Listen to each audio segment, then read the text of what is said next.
కడప జిల్లా సిద్ధవటం మండలంలోని మిట్ట ప్రాంతంలో వన్యప్రాణులు సంచరిస్తున్నాయని గ్రామస్తులు ఫారెస్ట్ అధికారులకు సమాచారాన్ని అందజేశారు.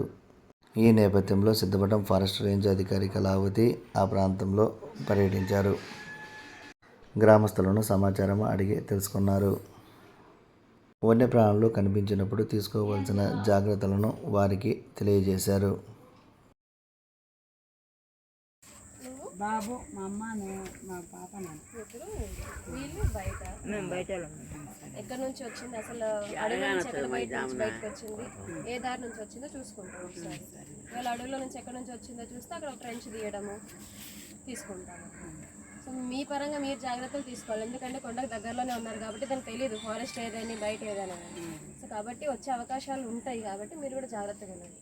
సో కనిపించిన వెంటనే దాక్కోవడం కానీ కూర్చోవడం కానీ అట్లా చేయకూడదు, ఎందుకంటే మీరు కూర్చుంటే జంతువులాగా కనిపిస్తుంది దానికి. కొంతమంది పొదల వెనకల వెళ్ళి దాక్కోవడం, చెట్ల వెనకల దాక్కోవడం ఇట్లా చేస్తారు కదా, అట్లా చేయకూడదు ఎప్పుడే కానీ, ఎందుకంటే అది జంతువు అనుకొని దాడి చేస్తుంది.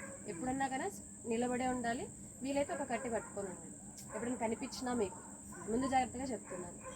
ఏ మనోజ్, నువ్వు కూడా దాక్కోవడం పరిగెత్తడం అట్లా చేయకూడదు, సరేనా? నువ్వు అనిమల్ అనుకొని నన్ను అటాక్ చేస్తున్నాను. నువ్వు చిన్నగా ఉంటావు కాబట్టి నీకు వీలైనంత వరకు పొడువుగా కట్టి, నీ దగ్గర ఎంత చిన్న కట్టి ఉందనుకో పైకి ఇట్లా పట్టుకో. సో కాబట్టి నువ్వు అంత పెద్ద జంతువు అని అనుకొని అది నేను అటాక్ చేయదు, అంటే నేను దాన్ని అటాక్ చేసే కెపాసిటీ నాకు లేదనుకొని అది వెళ్ళిపోతుంది.